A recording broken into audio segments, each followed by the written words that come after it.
कल कुछ क्वेश्चन कर रहे थे पाइथागोरस थ्योरम के बेस पे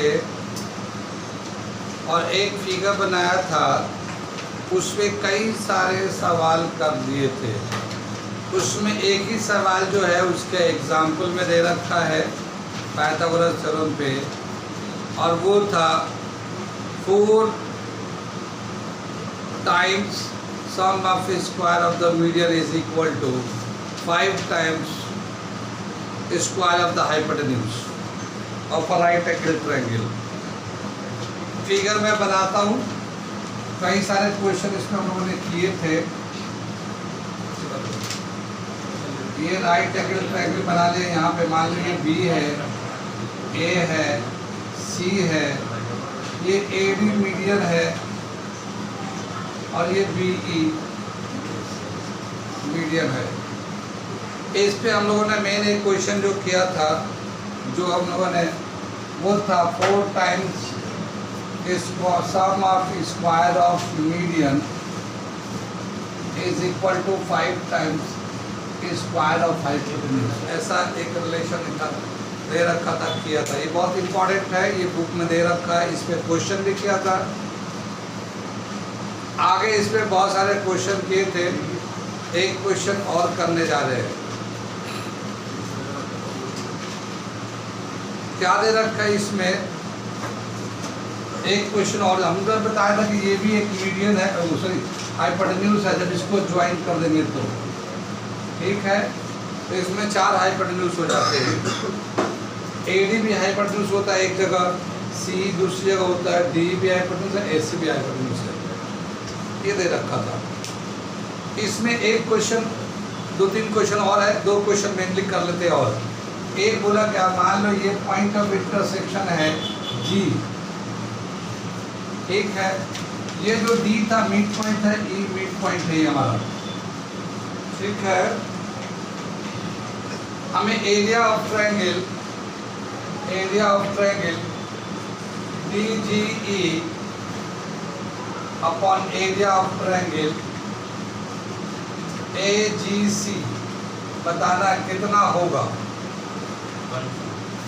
ये जो है ट्रायंगल का DGE AGC ट्रायंगल का एरिया का रेशियो कितना होगा, 1/2, 1/3, 1/4 या फिर 2/3।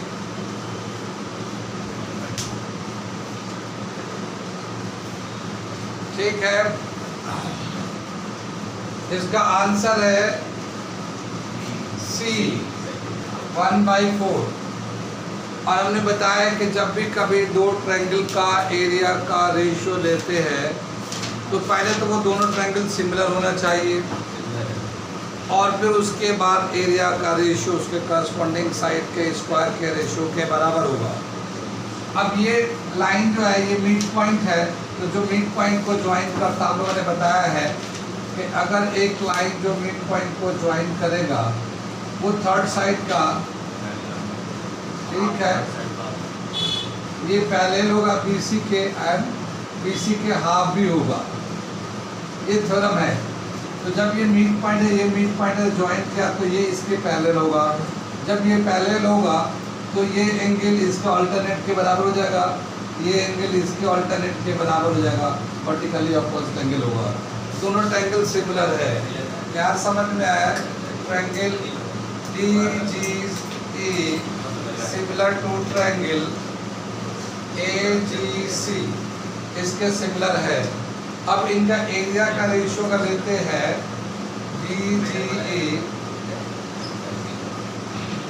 DGE upon area of triangle AGC। तो इनके साइड का रेशियो का स्क्वायर लेंगे, लेकिन वो साइड लेंगे जिसका हमें वैल्यू पता हो।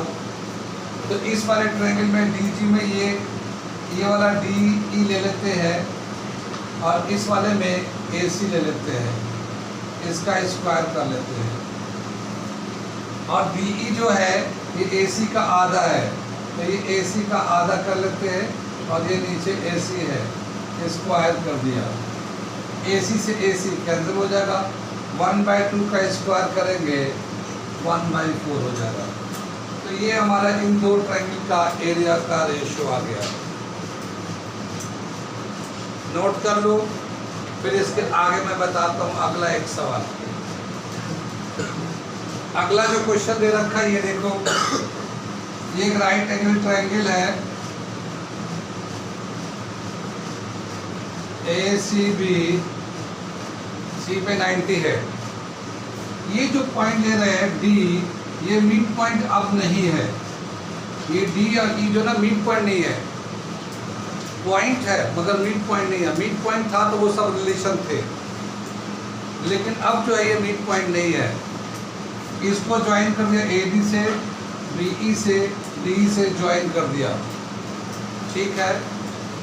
D and E are points on sides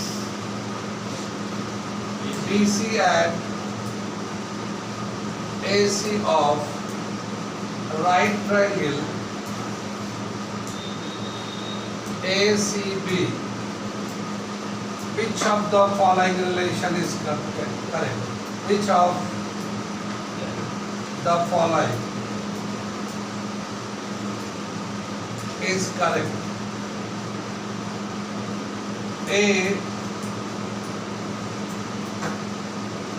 AB square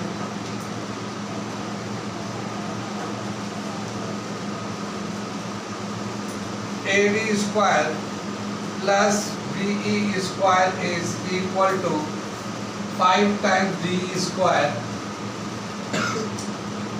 AD square plus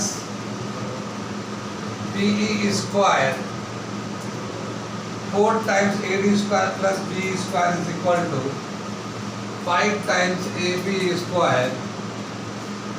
C AB square plus DE square is equal to AD square plus BE square, and D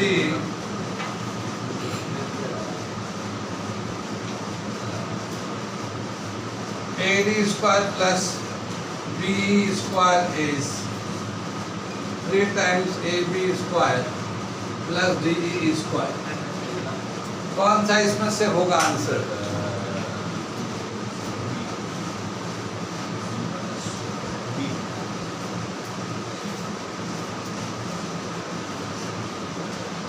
चलो मैं करके दिखाऊं, आगे चले। ए आंसर तब था जब ये हम लोग मिड पॉइंट को लेके चल रहे थे, तब था ये AD square plus B square is equal to 5 time D square. ये जो तब था जब मिड पॉइंट था, जब D मिड पॉइंट था, लेकिन अभी मिड पॉइंट नहीं है, ये मिड पॉइंट नहीं दे रखा ये, तो इसीलिए ये करेक्ट नहीं है। अब बोलोगे ये वाला, ये तो ये लिखा ही हुआ है, मगर ये भी गलत है, क्योंकि ये आंसर तब आया जब वो मिड पॉइंट था। ठीक है, ये वाला जो है गलत है।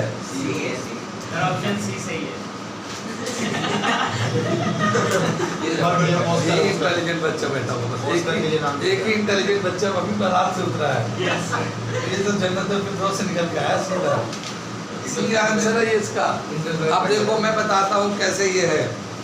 क्या कि जब मिड पॉइंट दिया होगा तब तो जितना हमने कल किया था वो सब सही था। अगर मिड पॉइंट नहीं होगा तो देखो क्या है, ये वाला पहले देखो, ये एक AD square plus BE square, ये दोनों बराबर होंगे। हाँ, AD square plus BE square जो है ये AB square plus D square के बराबर होगा। ये दोनों हाइपोटेन्यूज, छोटा वाला बड़ा वाला का स्क्वायर का सम, ये दोनों हाइपोटेन्यूज के स्क्वायर के सम के बराबर होगा। अब मैं करके दिखाता हूँ, ठीक है, मगर फिर भी एक बार बता देता हूँ कि इसका और इसका जो सम होगा स्क्वायर का, दोनों रेड वाले का ये दोनों ब्लैक वाले के साथ होगा, ठीक है ना। एक बार मैं करके दिखा देता हूँ। क्या दे रखा है, इन ट्रायंगल ACD, ये राइट ट्रायंगल है, ACD, AD square is equal to AC square plus CD square. ये इक्वेशन 1 कर लिया, ठीक है। AC square plus CD square ये AD स्क्वायर के बराबर हो गया। ऐसे ही क्या दे रखा, in right triangle ECB BE square जो है वो BC square plus EC square के बराबर हो गया। ये दूसरा इक्वेशन हो गया। दोनों को प्लस कर देते हैं, एडिंग इक्वेशन 1 एंड 2। इन दोनों को प्लस कर देंगे तो ये AD square plus BE square, ये AD ये BE को स्क्वायर करेंगे तो ये आएगा हमारा AC square plus CD square plus BC square EC square, ठीक है। आगे चले हम लोग।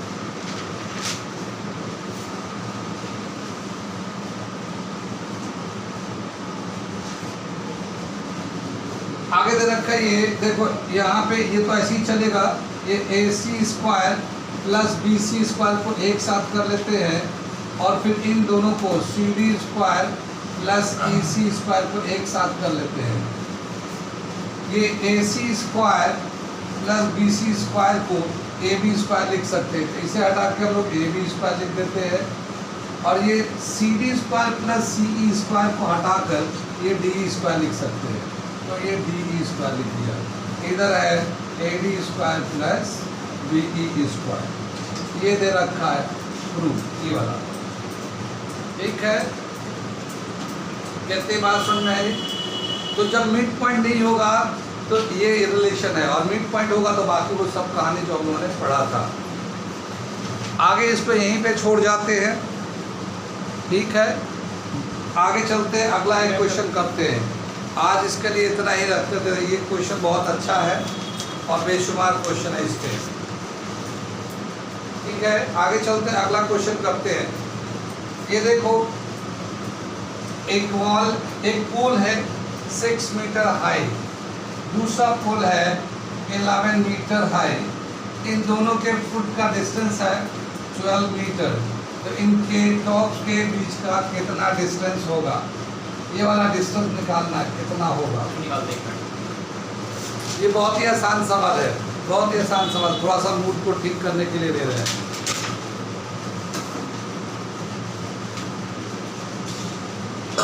क्वेश्चन लिखा, the height of two poles are 6 metre in 11 metre. If the distance between their feet is 12 metre, what is the distance between their tops? दो pole है, एक का हाइट 6 है, दूसरे का 11, दोनों के फुट का बीच का डिस्टेंस 12 मीटर है। उनके टॉप का विस्मत कितना होगा? आंसर है इसका 13। कितना आसान सवाल। यस, ओह नो, इन्होंने भी खींच के बनाया होगा। हाँ, ओके, चलो मैं बता देता हूँ। 13 है,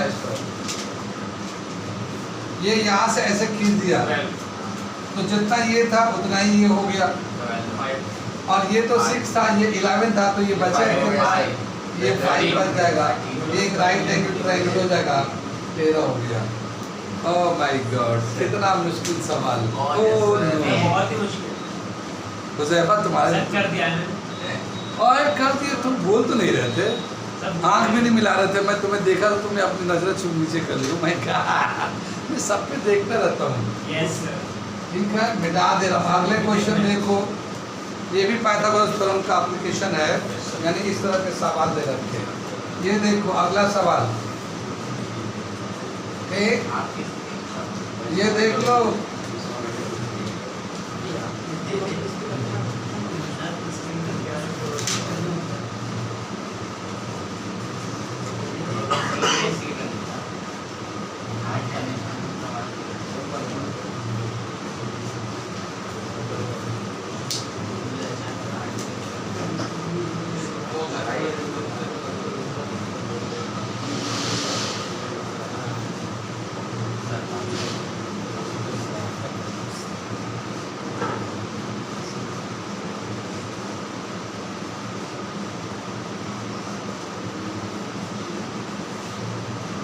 नीचे को पूरा बताना है। मैं पढ़ के सुनाता हूँ, बताता हूँ। एक लैडर है, एक दीवार से ऐसे लगा दिया और इस दीवार पे जो विंडो है ये 12 मीटर के हाइट पे है, लेडर की हाइट 15 मीटर है। उसी जगह लेडर पे फुट को ऐसे ही रख के, लेडर के फुट को ऐसे ही रख दिया और सीढ़ी को जो ना इधर घुमा दिया, दूसरी तरफ दूसरे दीवार पर लगा दिया। वो दीवार का जो विंडो है वो 9 मीटर पे है। तो बताना कि ये जो रोड है कितनी चौड़ी है रोड है ये, विड्थ ऑफ द रोड बताने, यहाँ से यहाँ तक का रोड की चौड़ाई बताना है। ये भी बहुत आसान है।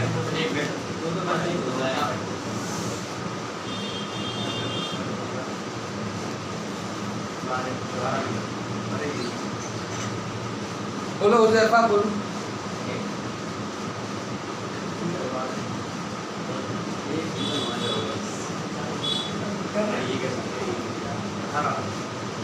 ये तो आ गई इसका इसका टाइम 18 में है और पहले तो था 80 में रहा उधर भाई मैं तो 80 का रहा 89 को प्लान आ गई है इसे निकाल लो इसका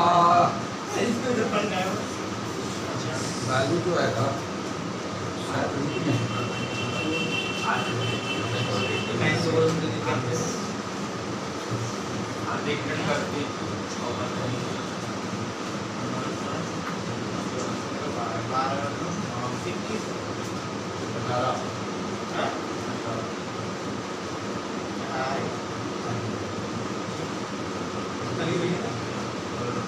लेटर सेम है ना, सेम लेटर है। 21 आ रहा है। टोटल 15 का स्क्वायर करो 225 आ जाएगा। ये 15 का स्क्वायर करेंगे तो ये 12 का स्क्वायर करेंगे तो 144 आ जाएगा। इसमें से इसको माइनस कर दो, कितना आ जाएगा इसका? 21 ये 144 माइनस कर कितना आ जाएगा इसका? 81 आ जाएगा। ये 81 आएगा, इसका रूट स्क्वायर में आएगा। ये इसका रूट लोगे तो ये 9 आ जाएगा यहाँ से यहाँ तक। इसे कैसे निकालेंगे? ठीक है, और ये 9 हो गया। ये भी 15 है। ये सीढ़ी तो वही है ना भाई, 49 नहीं नीचे वाली इसका ठीक 20 है। है। ये 15 हो जाएगा, ये 9 हो जाएगा, ये कितना जगह 12 हो जाएगा। वही नंबर है, देखो ये 15 12 9 है, ये 15 9 12 होगा। ठीक है, 12 ये और 9 ये है, 21 हो जाएगा। तो विड्थ ऑफ द रोड क्या है? 21 है। ठीक है, इतनी बात सुनने मोहित ने बताया था सबसे पहले, मुझे लग रहा है, और किसने बताया नहीं, बाकी तो सुनी सुनाई बातें। फिर अली ने बोला, फिर हुज़ैफा ने बताने लगे, फिर वो आगे चले हम लोग। सवाल समझ में आया। ये एक सीढ़ी था, एक दीवार से लटका दिया, उसका विंडो तक चले गए। सीढ़ी का लेंथ रखा 15 मीटर और विंडो की हाइट है 12 मीटर।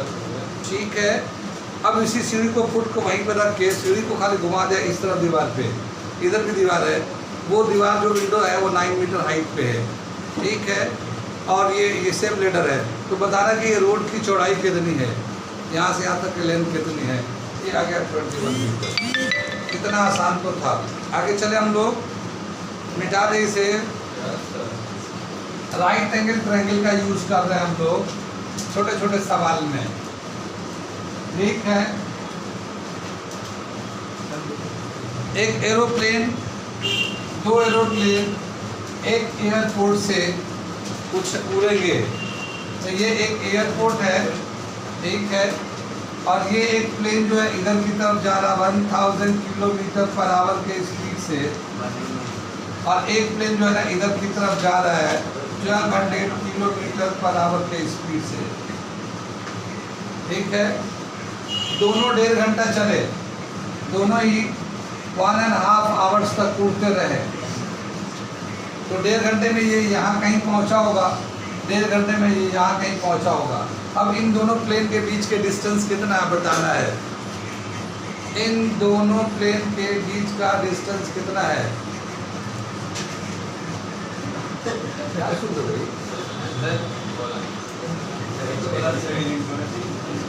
समझ में आ गया।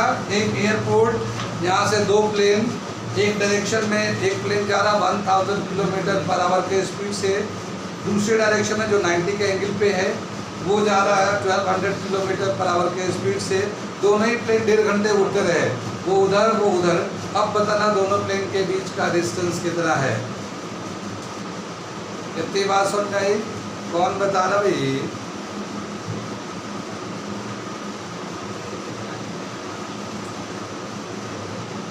बोलो भाई।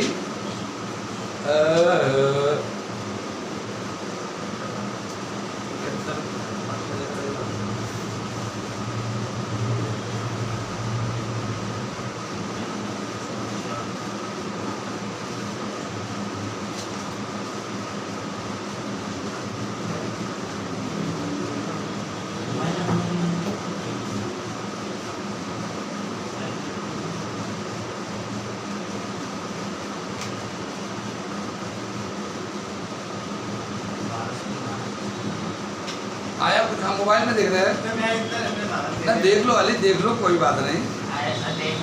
हाँ हाँ देखो, छोड़ दो।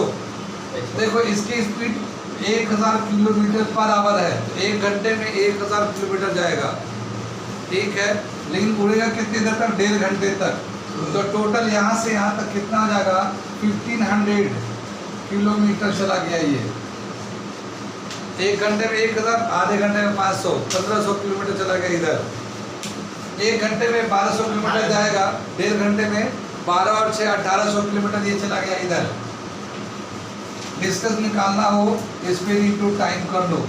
स्पीड 1000 दे रखा है, टाइम 3/2 दे रखा है। ये काट लोगे, ये 1500 इधर का हो जाएगा, और दूसरे का लोगे 1200, ये 3/2 1.5 घंटे को 600 1800, ये हमने ऐसे कर सकते हो, ये आ गया 1800। अब ये यहाँ है प्लेन एक और एक प्लेन यहाँ है, इनके बीच का डिस्टेंस निकालना है, तो हाइपोटेन्यूज निकाल दो। अब कैसे निकालोगे?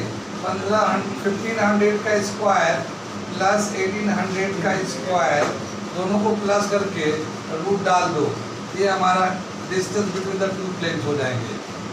Distance between the two planes 15 का स्क्वायर कितना? 225, और इसमें 4 जीरो आ जाएंगे। 18 का स्क्वायर कितना? 324, 4 जीरो लगा दो। ये कर दिया हमने इस तरह से। 4 जीरो तो ऐसे ही रहेगा, दोनों में प्लस होके 945। 15